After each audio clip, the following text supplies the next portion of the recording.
me tell you the story of a child whose curiosity reshaped fate and bestowed upon him a curse.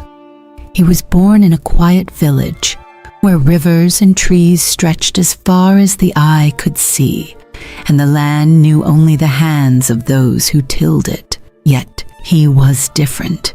He longed for the unknown, for the voices of travelers speaking of distant lands and unseen wonders. One day his path led him beyond the boundaries of the familiar. In the heart of the forbidden forest, by waters as clear as glass, he met her, Liana, a woman with golden eyes whose skin was made of leaves and tree bark. Her presence was the echo of something greater, something invisible. She spoke of knowledge, of sight beyond sight, of power, and he, blind to the price to pay, accepted what he thought was a blessing. He was never the same again.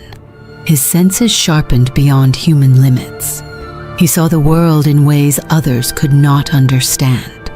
He heard whispers carried by the wind, felt the tremors of lies before they were spoken. He became more than a man, but less than a human. For as he grew, something within him faded, the warmth of fire, the sweetness of honey, the laughter of a child, fading echoes of a life slipping through his fingers. Riker, a warrior of many battles, recognized in this young man untapped potential. He took him under his wing, teaching him the art of war, the discipline of the mind. Power without purpose is a blade without a hand to wield it, Errol learned. He fought entire armies, men who, like him, stood out from the ordinary, men who seemed to have come from hell. He conquered. Yet Riker saw what Errol would not. The boy he had once been was vanishing, sinking deeper into the abyss of his own soul.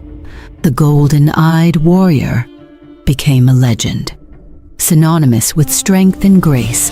With his golden eyes, his gaze pierced deception. His sword struck before thought. Armies marched under his command. His enemies feared the whisper of his name, except the man blessed by the star of life. But the joy of the golden-eyed warrior eluded him. Victory felt empty, faces blurred, becoming insignificant. The warmth of the sun was but a distant memory. Feeling empty, he sought an escape. Back to the river where his fate had been sealed. Back to the place where Liana awaited him, untouched by time. The child-turned man wished to reclaim everything that made him human. The beautiful woman with golden eyes smiled and laughed. She grew old, as if 100 years had passed.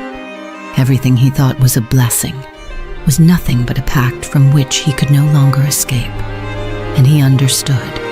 He was no longer a man, just an echo, a golden shadow, a vestige doomed to wander between this world and the next. Oh, Liana, here's my voice.